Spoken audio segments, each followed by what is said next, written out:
sai le amatanga le upu. Sai le tua le upu. O le tua fo'i le upu. O ia lava sai le tua i le amatanga. E ia whaia mea umalava. E le ai fo'i se mea tasi na whaia i le I whaia e ia. Sa ia te ia le ola. O le ola fo'i. O le malama lama leo tangata.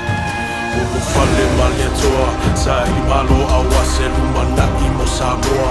Whetau I mana whanua, ulolo le uluma whai mai o papu le tanoa. Ai awa te whanua noa, whai mai whai oi o le toa. Tali ilang se ao mo Samoa, tae ao ne me tani whia ngai male